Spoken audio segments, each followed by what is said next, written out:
so much. So first of all, I'm also extremely honored to be here, this part of this celebration of Peter's, and I want to maybe tell one story of maybe the first time I talked about mathematics to Peter, which was when I was an undergraduate student, and I was in my final year, and I was writing a senior thesis with Mariam Mirzakhani. And she gave me a problem, and it was related to a paper of Peter's with Peter Buser about Jacobians of Riemann surfaces. So I was trying very hard to remember what the problem was when I was preparing for this talk, but I couldn't remember. And but I remember a few features of this problem. And the first feature was that when I heard the statement of the problem, I could understand what the problem was asking for. And being just an undergraduate, I thought, that's great, I can start working on this. The second feature I remember after I talked to Peter was that he didn't seem very excited about, not the problem itself, but my prospects of making progress on that problem. And that's the third feature, which is that I did not make any progress on that problem at all. And the whole year I worked on it, but I do remember that I ended up doing something else with all the work that I tried. But I learned something, which is that somehow if a problem can be, if you can understand the statement of a question, doesn't mean that you should be working on that question.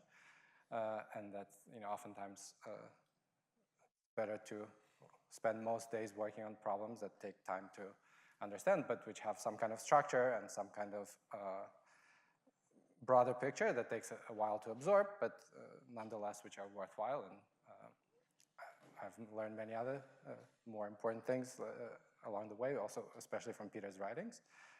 So I'm very grateful.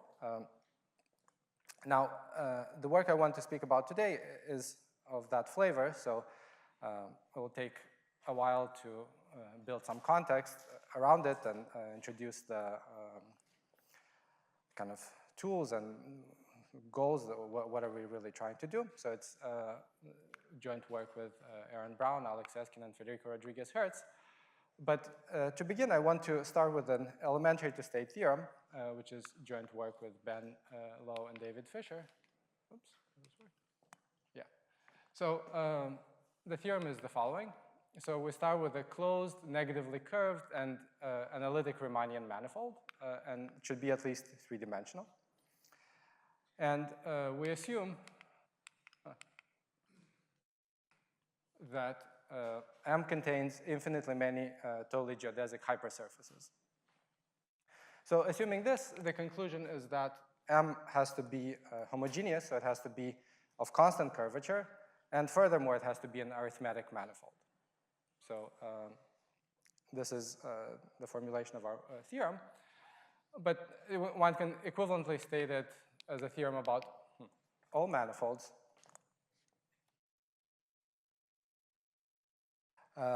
which are negatively curved, and namely, they have only finitely many totally geodesic hypersurfaces, except unless they're extremely special, unless they're homogeneous hyperbolic manifolds, and they're also arithmetic. You mean the property most ones, right? So let me just say closed totally geodesic hypersurface. So the word closed is missing from the statement. So this is our result, and I should say that the implication from homogeneous to arithmetic is a theorem due to Bader, Fisher, Miller, and Stover for all n greater or equal to 3, and to Margulis and Mohammadi for n equals 3. And they, by doing so, they settled a question of Reed and McMullen, showing that the only hyperbolic 3 manifolds, for example, or higher dimensional manifolds that contain infinitely many hypersurfaces are arithmetic ones. The other remark is that our theorem in variable curvature is sharp in a number of ways. So first of all, interestingly enough, it fails in positive curvature. So you can take, there are Riemannian metrics on the n-sphere, which are real analytic, which are not the round metric, and for which there are infinitely many closed totally geodesic hypersurfaces. So in positive curvature, this is not true. It's also not true locally, in the sense that, of course, locally, you can believe that there exist infinitely many, you can construct inhomogeneous metrics, which have totally geodesic hypersurfaces, infinitely many, without being a hyperbolic space. And in fact, we have constructions that are not just local on a unit disk, but in fact also complete. And let me also mention that if you have an arithmetic hyperbolic n manifold, it either has infinitely many totally geodesic hypersurfaces or none at all. So if the assumptions are satisfied, then you have not just infinitely many, you're guaranteed to have infinitely many of these. Now, why did I begin with this theorem?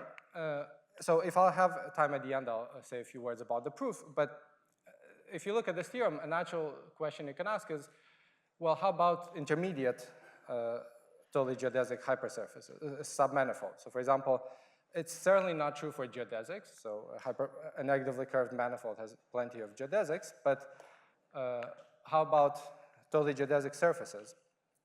And if you were to think about that question, you'll realize that not only do you have more possibilities, so there's also a complex hyperbolic n space, there's some constructions with quaternions and some other exceptional rank 1 Lie groups, but you also have to account for the fact that in your inhomogeneous manifold, you could have these homogeneous arithmetic things sitting as submanifolds. And once you account for those, a natural expectation would be that the only way you can have totally geodesic surfaces in some higher dimensional manifold is accounted by some arithmetic constructions, with some possibly finitely many exceptions. But for now, we don't know how to prove this theorem, but I want to discuss for the rest of the talk a tool, a theorem, and sort of a circle of tools and theorems to attack this kind of question, like the one that was at the end of the previous slide, but also hopefully many others that extend many of these kinds of rigidity results that people have established in homogeneous dynamics, but to situations when you do not necessarily have a homogeneous structure. So one caveat is that the project that I'm going to talk about goes back a long time, so we've been working on this for a long time, but the theorem that I introduced on the previous slide is much more recent, so I'm kind of cheating here a little bit. I'm using as motivation a result that is much more recent than the actual work. So the motivation kind of came after the work, more or less. So what I wanted, what I'll start with is I'll mention a few general features of dynamical systems that have some kind of hyperbolicity. So for those people who are further away from dynamics, I'll explain what this hyperbolicity means. And then I'll discuss this tool that we use from dynamical systems called normal forms theory, and I'll give some examples and kind of try to explain why this is the kind of notion that we need to generalize some results from homogeneous dynamics. Then I'll state the main theorem that we can prove, and what the flavor of this theorem is that it gives you something that, so in rigidity theorems, you oftentimes want to kind of make an extra step. So you're given some object, some measure or some set, and then you don't know much about it, but you want to show that it has some extra invariance. It's invariant by some kind of extra structure, and this is the flavor of our main result. And then I'll talk about some consequences of just this basic theorem, and some of the things that we want to do with these kinds of results in the future. Okay, so what is hyperbolicity? So first we have a dynamical system. So what is this dynamical system? We have, I'm always going to work on a closed, so for simplicity, a compact manifold, but I should say much of what we do is, I mean, everything that we do certainly works on non-compact manifolds. You have to make appropriate assumptions at infinity, some kind of tameness, but everything works, and certainly that's necessary for applications. And we have some flow on it, so just the action of the group R on the points of this manifold, so in transformations that compose correctly. And we assume that we have an invariant measure. So if you take a little piece of your manifold, measure it, and then you apply the dynamics, its size doesn't change. Ergodic means that you cannot decompose your measure into two pieces of different non-trivial volume, so such that you know, the two pieces are independent and they're invariant, and each has measure strictly between 0 and 1. So if you're in a manifold, not on a general dynamical system, one of the most important theorems about such a setup is that there's this theorem of Osyledes, which is also called the multiplicative ergodic theorem. And it tells you that you have a decomposition of your tangent bundle into three pieces. So the stable, the unstable, and the central piece. So what is the feature? So I'll talk first about the stable piece. So you have a sequence of numbers, lambda 1 through lambda n, all distinct. And I like to work with positive numbers, even though sometimes some things are kind of negative. So I'm assuming that lambdas are positive, but the stable subspace decomposes into negative pieces that I indicate by this w minus lambda I with the following property. So a vector is in this negative subspace, w, there should be a minus here, minus lambda I, if and only if you take this vector and you start flowing it by your dynamics, it decays exponentially fast, and the rate of decay is governed by this exponent, this lambda I. And you have analogous statements for the unstable part, where instead of in positive time you don't decay, but rather you grow exponentially fast. And for the central part, that refers to the 0 exponents. So these numbers, lambda I, are called Lyapunov exponents, and on the central part you have 0. So 0 Lyapunov exponents, and hyperbolicity means that you have some non-zero Lyapunov exponents, but it's a fact of life that you have to deal with zeros as well, and they're oftentimes the source of a lot of trouble. Okay.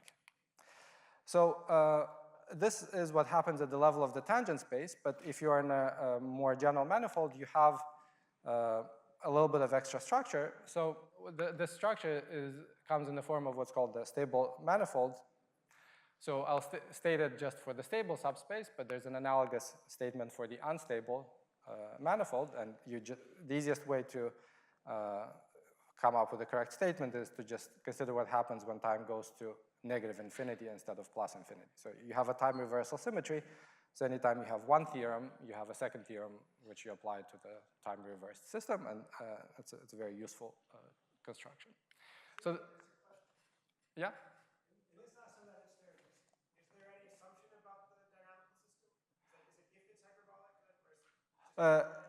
So the Osyledes theorem tells you that the Lyapunov exponents exist. It doesn't tell you that they're not all 0. So what could happen is that they could all be 0. So hyperbolicity I will take to mean that you have at least some non-zero exponents. So that's an assumption. There are plenty of systems where all the exponents are 0, and then there's nothing one can, well, there's a completely different set of techniques one would use. Any other questions? All right, so we assume that we have some non-zero exponents, and if we choose the right time direction, this means that things are contracted. And the stable manifold theorem tells you not only are things contracted into the future infinitesimally, but in fact there's a manifold.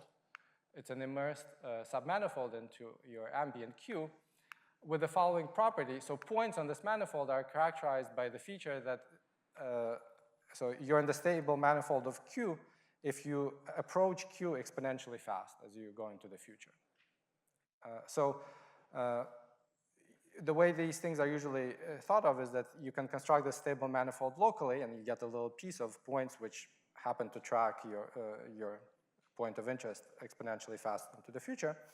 But then, remember, I said you can always flow the time backwards. So if you have a little piece of a manifold that gets really contracted into the future, if you go back, the manifold gets expanded and keeps growing. So this stable manifold, really, it kind of visits your whole space, or not your whole space, but at least some part of it. So, but it's certainly an immersed submanifold, so it could well come back very close to where it started. So it can kind of start winding around as you.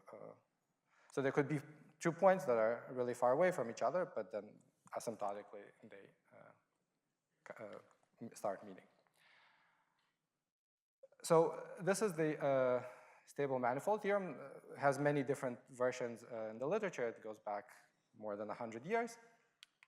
There's another cousin of the stable manifold. So if you ask what happens with the central subspace, you don't actually have a manifold. You only have a power series, kind of a germ of a smooth manifold.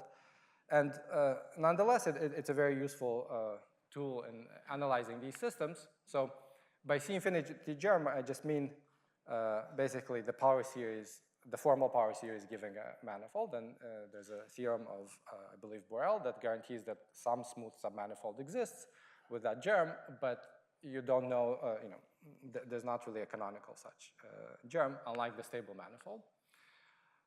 And what are the properties of points on the center stable manifold? The property is that for any positive epsilon, points on 2 points on the center stable manifold, they only move apart, they could move apart, but not faster than e to the epsilon t. So they're very slowly diverging.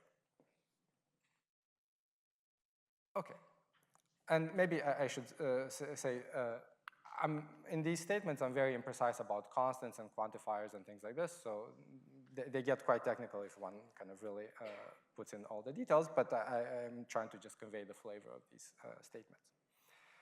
Okay, so I want to compare things a little bit to the situation in homogeneous dynamics, where your manifold is coming from a Lie group, and gamma is a lattice in that Lie group.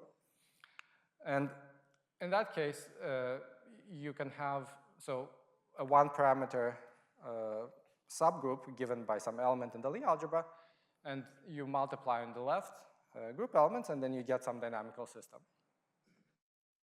And in this case, so you can ask what is the structure, what are the manifolds, and the stable and unstable manifolds are essentially controlled by certain nilpotent Lie subalgebras of your Lie algebra.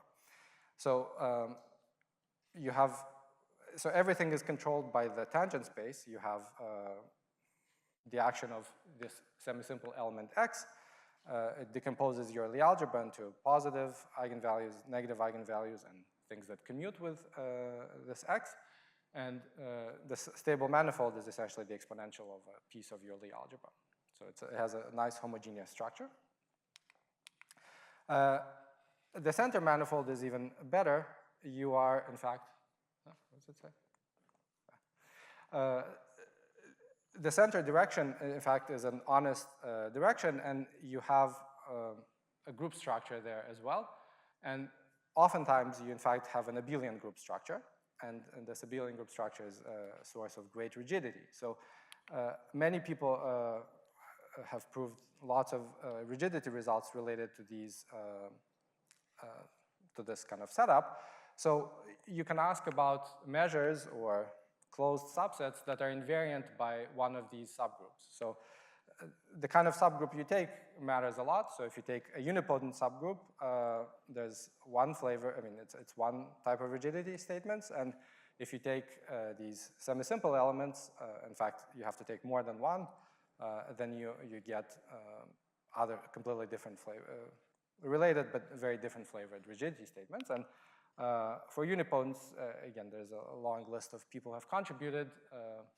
I think some of the most kind of general theorems about this were proved by Ratner about measure rigidity and topological rigidity statements, but many people before and after have contributed. And when you're in the abelian case, again, there has been a great deal of work.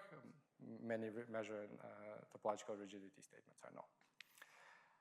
So what happens, what happens when you're on a general smooth manifold? So the general stable manifold theorem only tells you that some manifold exists. But what kind of structure can you use on it to replace the nilpotent or unipotent group structure that you had in the homogeneous case? And the answer comes from this theory of normal forms. So one important remark is that whereas in homogeneous dynamics, everything is controlled by the Lie algebra, essentially at the level of the tangent space. Once you go to more interesting manifolds, you have to also consider higher jets, and you might have to start Taylor expanding your dynamics and look not just at the derivative, but at higher order jet co-cycles. And the answer is this theory of normal forms, and in some sense it goes back, it started with the work of Poincaré. I'm not sure if, so I saw on Monday that I think for expanders, I think the date of when expanders were first introduced keeps getting earlier and earlier, so it could well be that the theory of normal forms goes back, comes before Poincaré, but certainly many of the results were due to him, and it kind of evolved. So one of the latest works that, which is the one that we take as input for what we do, is due to Kalinin and Sadovskaya. And one thing we needed to do is we had to reinterpret a little bit known facts, so known theorems. We tried to repackage them in a way that is a little bit more useful both for our purposes, but hopefully for other purposes as well. And so what does this theory of normal forms ask? So maybe I'll say, why is it called normal forms? So the normal forms that everybody knows is Jordan normal form, and it just says if you have a matrix or a transformation of a vector space and you choose a basis, you get a matrix. Can you change your basis to make your matrix look like some standard, some simpler object? And the answer is Jordan normal forms. And the kind of theorems that Poincaré was interested in was, well, you have a smooth, let's say, some map of Rn, let's say maybe preserving the origin. Can you change your coordinates to bring it to some simpler form? And various levels of ability to answer that question exist. And so for us, the consequence of this theory is the following. So if you have your Lyapunov exponents, so remember these are the numbers that tell you what the decay rate of tangent vectors is. So you have a vector of such things. And what the theory of normal forms tell you is that you get what we were calling a subresonant structure with these parameters. So what I mean by a subresonant structure in a manifold is that you have some class of transformations, in fact, a finite dimensional Lie group, and you glue your manifold out of this finite dimensional set of transformations, not arbitrary smooth diffeomorphisms.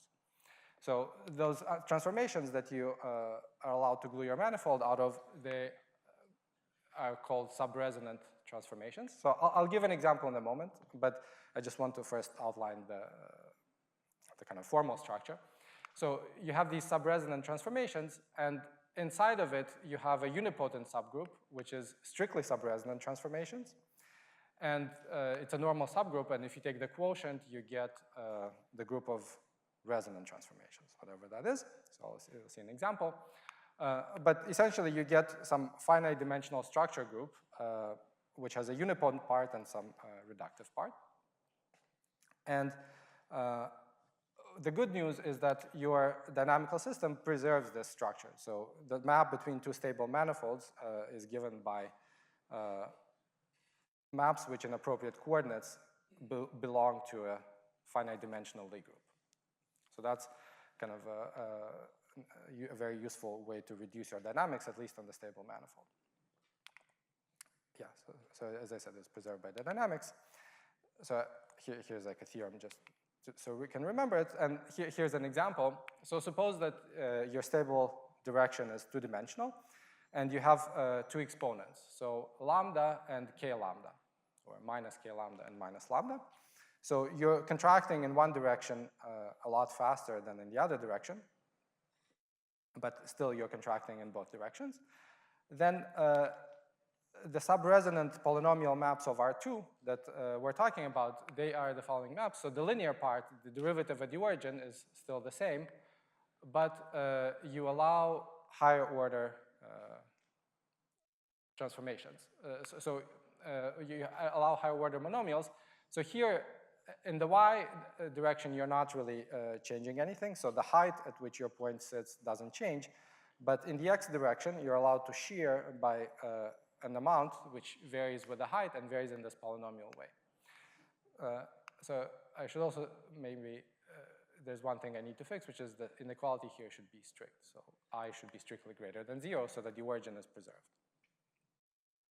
So these are like usual unipotent transformations, like 1x, 0, 1. But the difference is that you allow higher order shears that depend on the height at which you live. And the unipotent subgroup in this case is given by making this t equal to 0, and then you only allow these kinds of polynomial shears. And you can check that if you have two such transformations, if you compose them, then you get another transformation of this kind.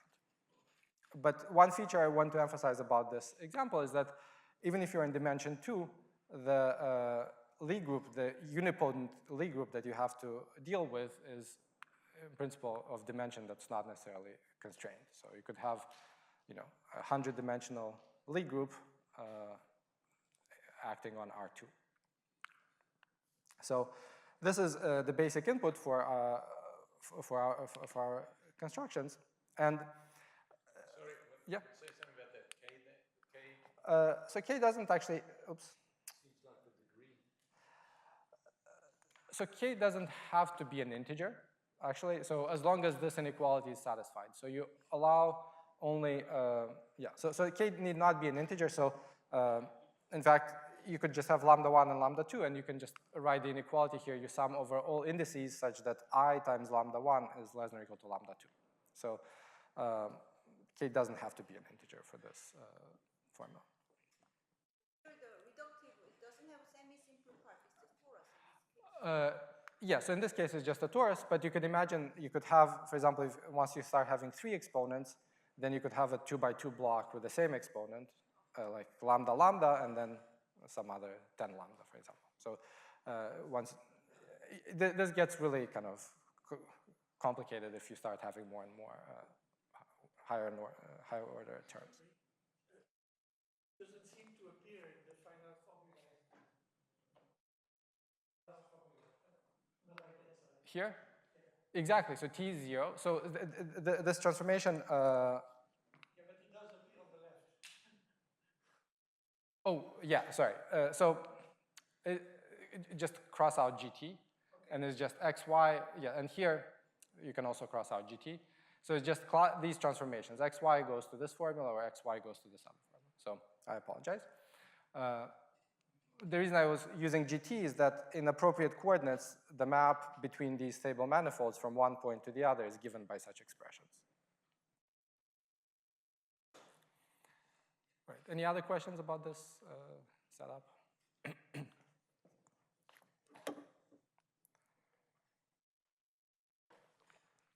So the other ingredient that I need to introduce before I talk about the main theorem is this notion of Gibbs measures or Gibbs states. And unfortunately, this is kind of ingrained terminology. We cannot change it, so we just have to use it. But this is what people in smooth dynamics talk about. So if you have a smooth dynamical system, one extremely useful tool is this notion of leafwise or conditional measures. And what you do is, so you have your manifold, and it has a probability measure on it.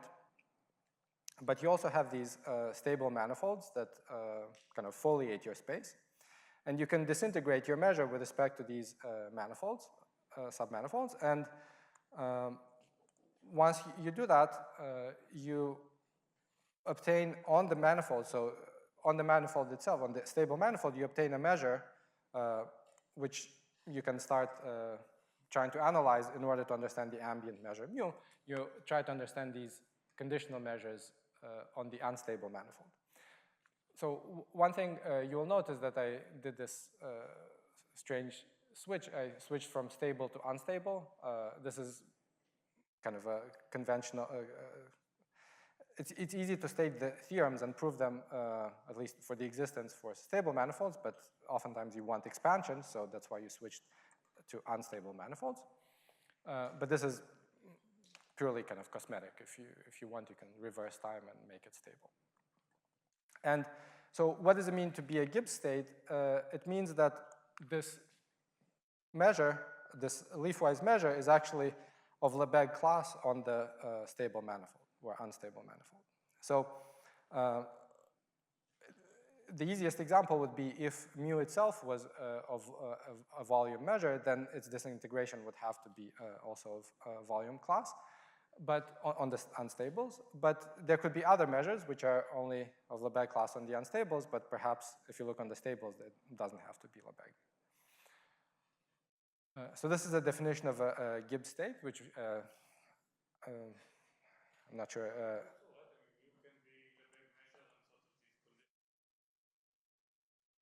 If we have a general foliation. Yeah, so, but foliations coming from dynamics, you do have the reverse implication. I think you have absolute continuity of the, yeah.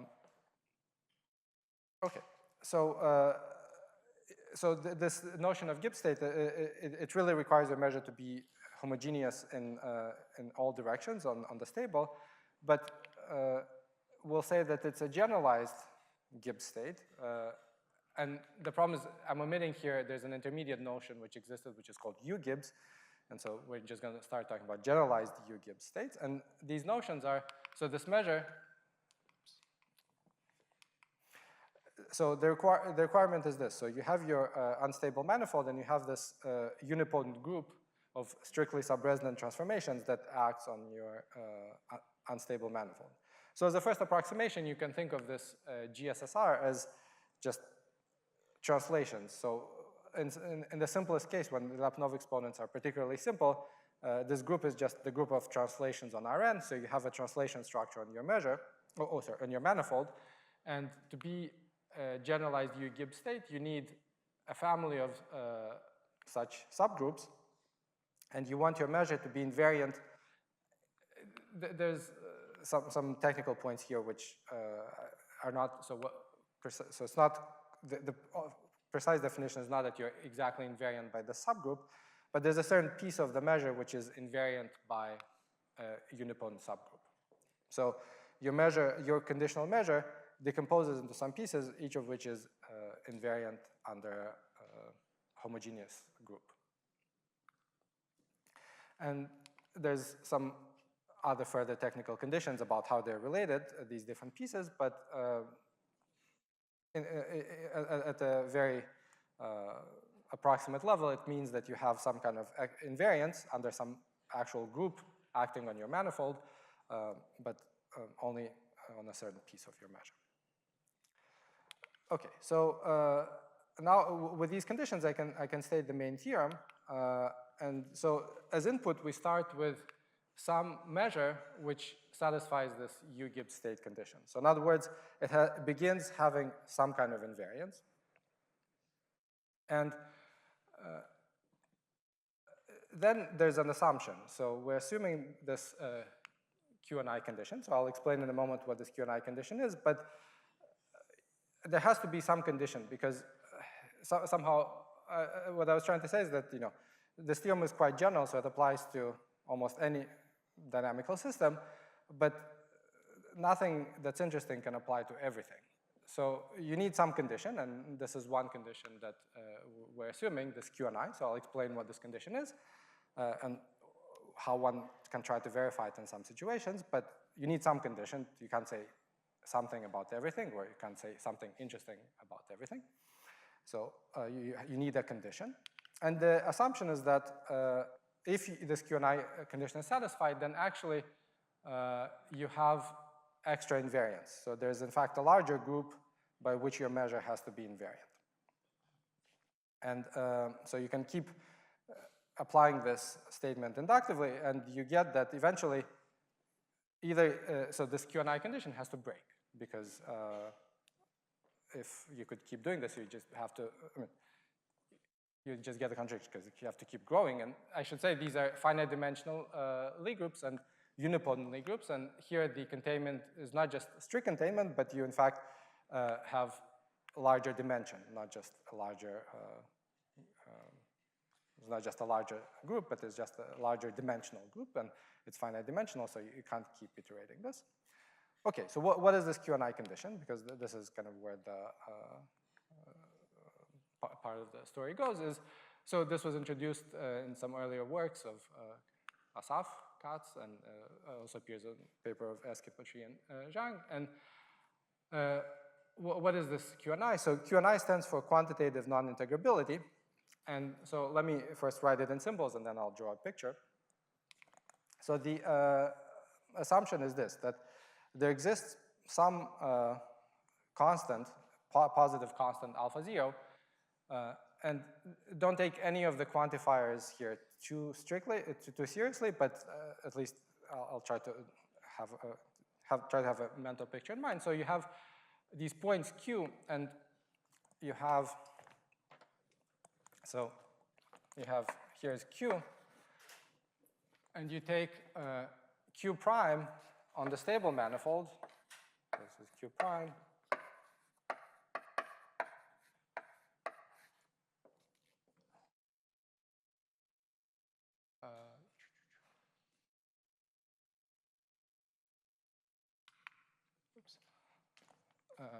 So I feel like I corrected this, but there's something not.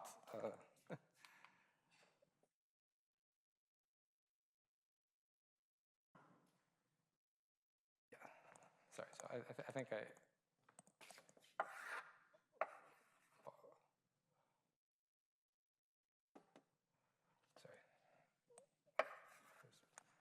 Sorry, I think I watched it. So let's see. So why isn't the unstable? And what you do is you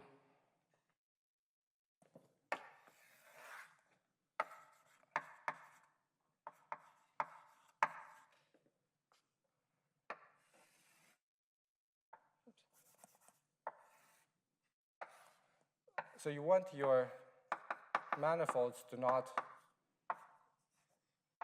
meet. So you want this distance here to be somewhat large. And how large is given by these scales. So if these points, Q and Q prime are at some distance, and Q and Y are at some distance, so roughly R, and R is very small. And if you launch this center stable manifold and this U plus subgroup, you want them not to meet. But not just not to meet, but quantitatively not to meet. So that these two things, they kind of end up in a sufficiently large distance from each other. So it's some kind of non-integrability condition. And if you, and I'm not telling you what conditions to put on Q prime and Y for how to choose them. So it's not for every point, but for only some points. But you require that these things don't close up. Any means measure theoretic? Yeah, in some measure theoretic sense, and belonging to some kind of good measure theoretic set. Okay, so the technique to prove these kinds of invariance and measure rigidity statements goes back to, so I think it originated with this method introduced by Benoit and Kant in the setting of random walks on homogeneous spaces. And so they call this method this exponential drift. And then it was extended and generalized by Eskin, Mirzakhani, and Mohammadi to a non-homogeneous setting, but where you still had a lot of good, useful local structure. And this concerned the action of this group SL2R on, so you didn't have just a flow, but in fact you had a slightly larger group action.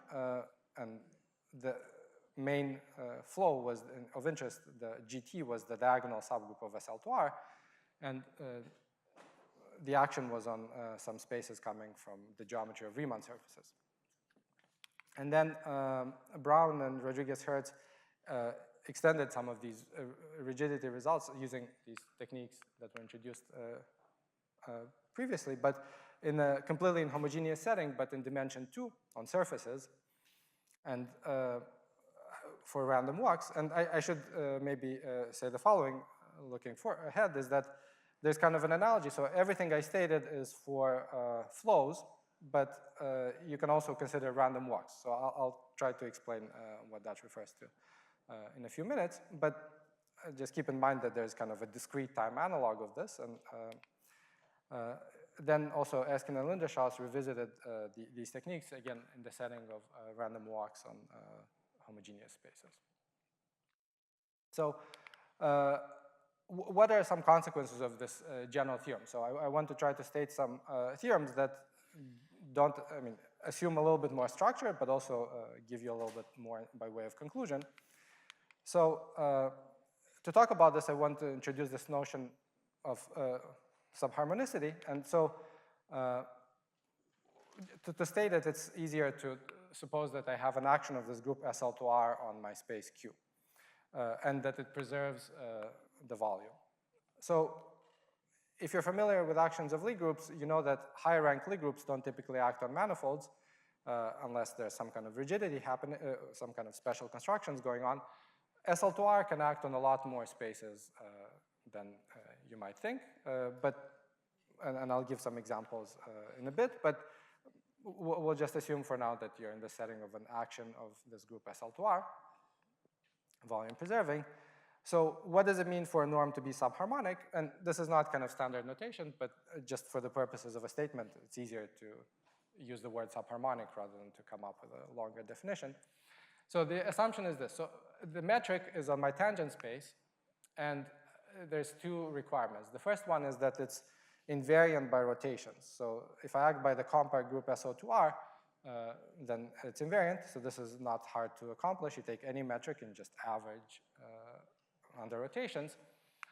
But then there's a condition for every dimension between 1 and the ambient dimension. You take d linearly independent vectors, let's say, but actually they don't have to be linearly independent, but let's say they are. And of course, if they're not linearly independent, it just vanishes. And what you do is you consider the following function on the group G. You act by the group element on every single vector. So they all go to the point which instead of calling x, I should have called q. So q is equal to x in this. And so you act on all of these vectors, and you measure the norm at the target where you landed. So that's f of g. But you notice that this norm is invariant by rotations. So really it descends from a norm a function on SL2R to a function on the quotient of SL2R by the rotation group, which is just the upper half plane, or the hyperbolic disk, or whatever you want to call it, to R. So you get this function on the hyperbolic disk. Of course, you should think of this hyperbolic disk as really kind of going around in your space, and it kind of samples most of your space. So it's not some non-compact object that has a lot of recurrence. So you get this function, and the requirement is that it is subharmonic, meaning that if you apply the Laplacian, the hyperbolic Laplacian to it, then you get a positive quantity. Maybe a better way to think about subharmonicity is that it satisfies the submean value property. So in other words, if you take a disk and you look at the value at the center, then that is less than the average on the boundary. Or say differently, the average on the boundary grows compared to the value at the center. So yet a different way to say it is that if you take a bunch of vectors and you act by your group action with the group element G, then as you look on average on the boundary, as you kind of move off to infinity, vectors tend to grow and tend to grow at some kind of non-trivial rate. So this is this assumption of subharmonicity. And a consequence of our theorem is the following, that if you have a measure, mu, which is invariant, but now you assume invariance not under the full group P, not under the full group SL2R, but under only the upper triangular subgroup. And suppose that you have a norm on your tangent space which is subharmonic. So suppose that such a thing exists. Then we have two conclusions. One is that mu has to be actually invariant by the group SL2R, and that it looks like, so this is a kind of imprecise statement on the slide, but there's a more technical statement associated to it, but it looks like a volume measure on some submanifold of your manifold Q. And so how is this expressed? It's expressed in terms of these conditional measures on the stables and unstables, and saying that they are invariant under these subgroups U plus and U minus, one on the stable and the other one on the unstable. And there's something further that I'm not stating here having to do with the fact that this Q and I condition no longer holds. So if you cannot keep going, then it means that this Q and I condition no longer holds. So these measures are constrained in some way to.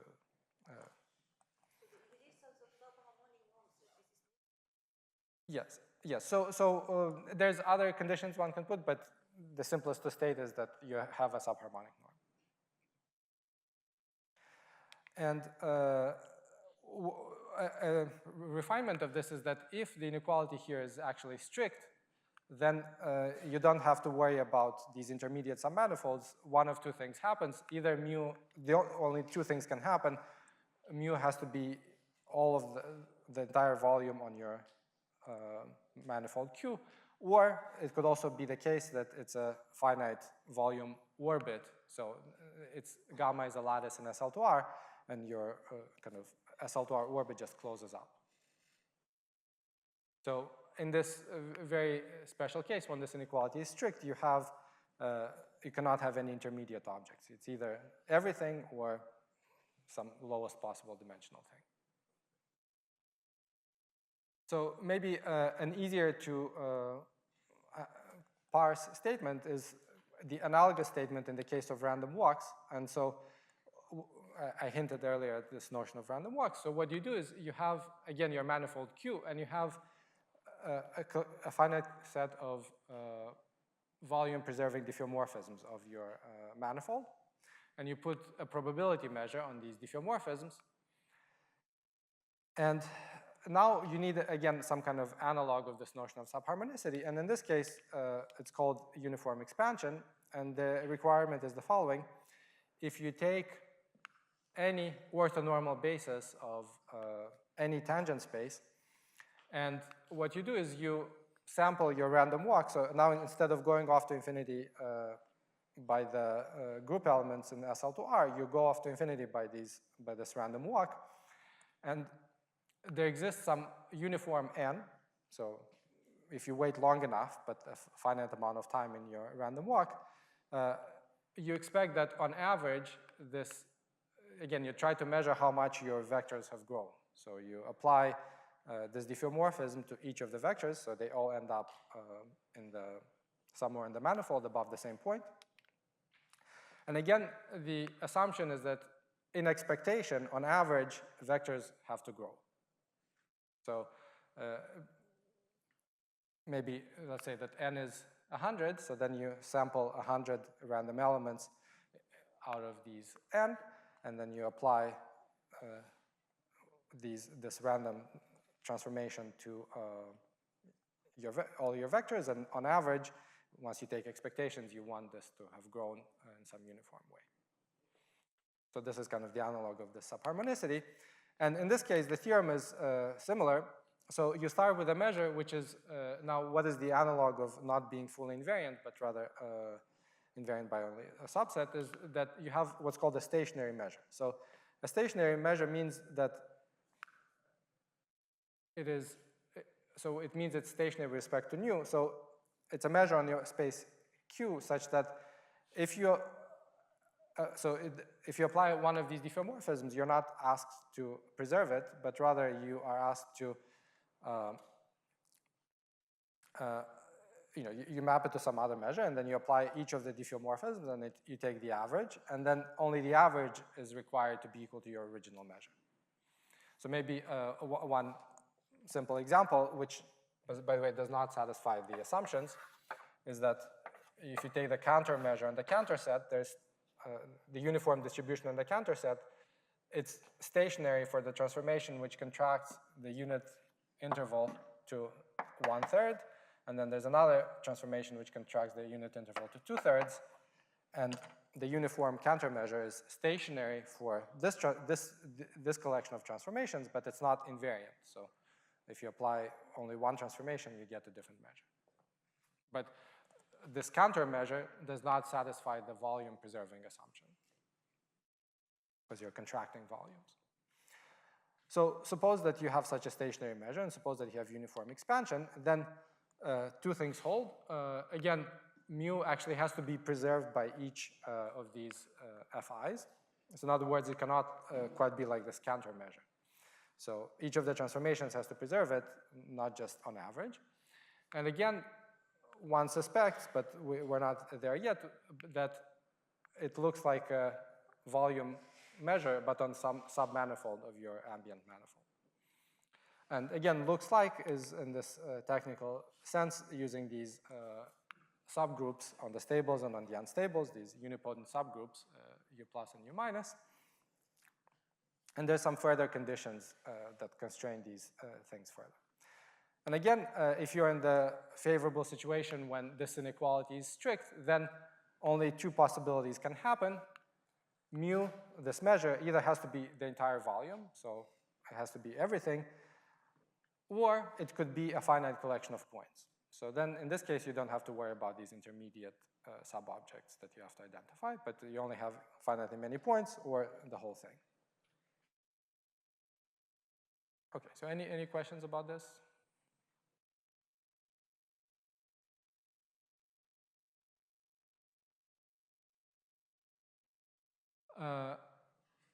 Right, so there's a little bit more here because, right, so I defined stables for a flow, but here we have a bunch of diffeomorphisms. So for which one is it?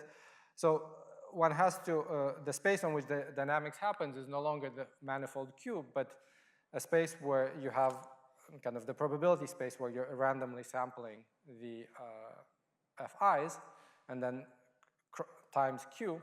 So this is the space on which your dynamics happens. And then you specify, so you have a stable manifold associated not just to a point little q inside the manifold, but here really it should be q hat because it's a point plus a specified future random set of diffeomorphisms. Yeah. Strong assumption that you have this on every dimension. What if you just have expansion, let's say, on vectors or pairs or something? Yeah, so one thing I should say is that we have slightly more refined statements. Just for the sake of kind of exposition, I made stronger assumptions so that I have easier to state theorems, but it's true that to have this assumption in all dimensions is a strong assumption. Nonetheless, there are examples where you can satisfy this, so I'll mention this. But one certainly wants to relax this, but then one has to account for these intermediate possibilities. Right. Any other questions? Right, so maybe some examples. So first I want to just make a comment about this Q&I condition, which is that we have, there's one formulation, which is roughly this picture that I drew here, that the stable and unstable manifolds kind of don't integrate, but in some quantitative way. And one would like to have, and we expect that such a thing should exist, that instead of having a negative statement, that Q&I, that you don't have Q&I, which is kind of a double negation, which is maybe hard to work with, is that you have something positive rather that you have some submanifold that contains these things. So then you would not just, your measure wouldn't, you expect this measure not just to look like a manifold, like it's supported on a manifold, on a submanifold, but rather that there exists a submanifold that contains your measure and that your measure should be Lebesgue in that case on the submanifold, but this is something that we expect eventually to be able to have some kind of reformulation that's in kind of a more positive way rather than kind of a double negation. And this uniform expansion and subharmonicity, so we expect, and I mean, it's more of a question of just writing it down, but there's an interesting setup where you can apply this, and is the following, which what's interesting about it is that it has nothing on the face of it having to do with dynamical systems or so much with what I talked about so far. So the setup is the following. So you fix a compact Lie group G, and you consider the character variety, which is the set of, so you fix a genus G surface, G at least 2, and you consider the representations of this fundamental group of the Riemann surface of genus G into your compact Lie group and up to conjugacy.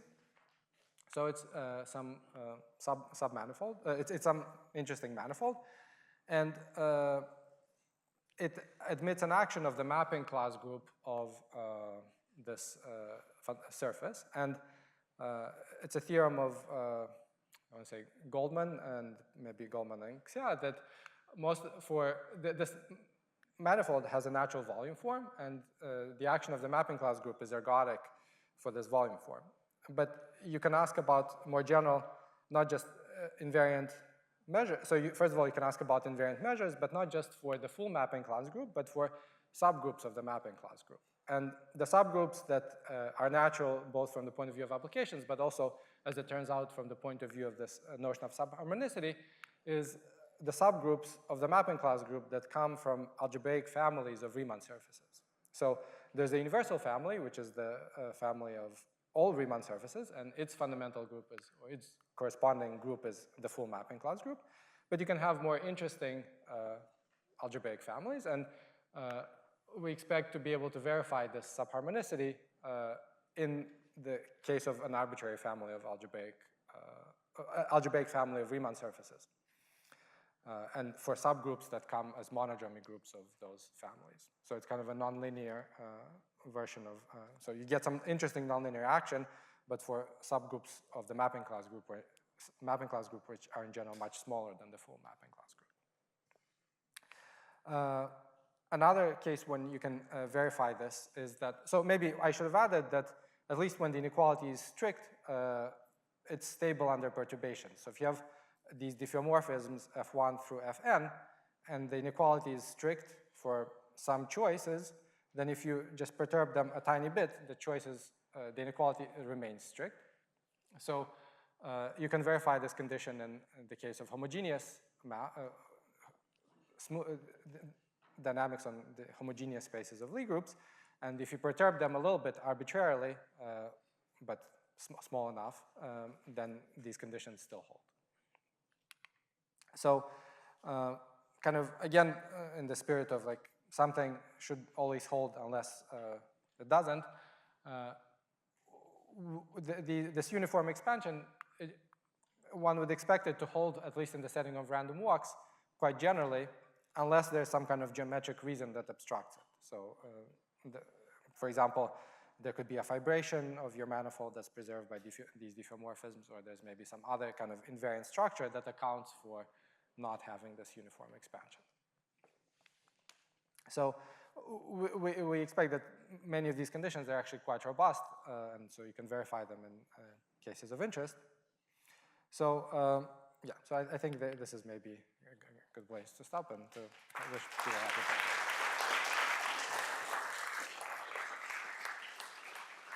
Thank you, Simion, for great talk. Any questions or comments? How do you get the first theorem from this? So just the extra invariance. The non-existence. If you have a hypersurface, totally geodesic hypersurface, how do you deduce that? So I mean, just in principle. yeah, so one thing I tried to emphasize in the beginning of the talk is that the first theorem is not really a consequence of this theorem. Okay. So the first, yeah, so how do you... I assume this is part of the proof. Not really, so let me try to just say two words. So if you have your, so what is common is, I think, the kind of objects that come in. So if you have your manifold, you have the space of all hyperplanes in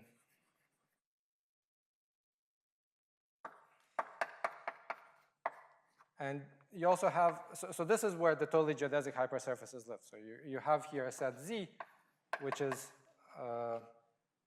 all hyperplanes tangent to a totally geodesic. So it's a closed set. So one thing that's nice about it is that it's closed, but it's also actually an analytic set. So this is where the analytic property of the metric comes in. But the dynamics really happens on a unit tangent bundle.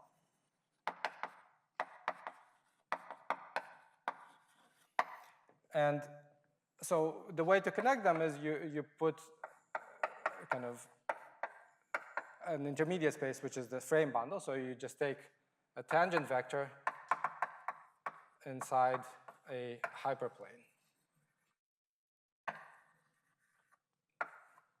So if you have your set Z here, you can take its preimage, so let me call this I, and then you can push it down and you get A. So you have your set Z that you want to understand, you pass it for this diagram, you get a set A. So the nice feature about being totally geodesic is that if this set A is invariant by the geodesic flow. So if you keep flowing, you stay in A. And now the proof basically reduces to 3 steps. The first is to show that A is all of this unit tangent bound. So for every vector, there's a totally geodesic hypersurface. And this is done using dynamics and kind of playing with a stable and unstable manifold. So the codimension is small enough that you can get a little bit of extra invariance. So you get that A is everything, but you still don't know that Z is everything.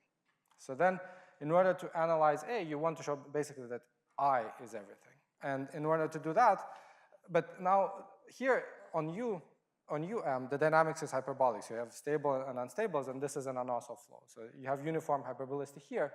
But on this space, you have a central direction, which is precisely the fibers of this map. And so again, you have to mess around a little bit to deal with this center, but you can eventually get the extra invariance here, and then you get that I is everything. So then from there, you get that Z is everything. So you get that every hyperplane is totally geodesic. Why do you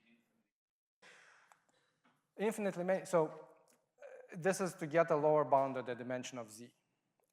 So one totally geodesic hypersurface gives you a subset in Z, but then if you have infinitely many, they start, Z has to have one dimension higher than all of those things. So then this allows you to start working with it. So you get a little bit of extra invariance, but in kind of a very topological way and just trying to mess around with analytic sets. More questions? What is FM there? FM is it's kind of the incidence set where you have a tangent vector contained in a hyperplane. So it's the space which maps to both spaces. Yeah?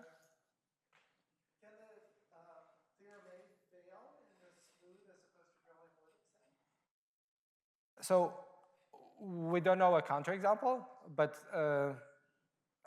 at least for hypersurfaces, it's a very interesting question to which I don't know the answer, so I don't know if one can build counterexamples. I should say all of our theorems are kind of, all the rigidity theorems that I mentioned later in the talk, they are actually in the smooth category. But the first theorem is definitely in the analytic category, and I would expect that actually this Q&I condition is much stronger in the analytic category than in the smooth category. So it's a lot harder to, kind of an analytic function that vanishes to infinite order has to be 0, whereas a smooth function doesn't. So I think that this distinction between analytic and smooth will probably still play a role in the future. More questions? Okay, so if not, let's thank Simion again for great talk.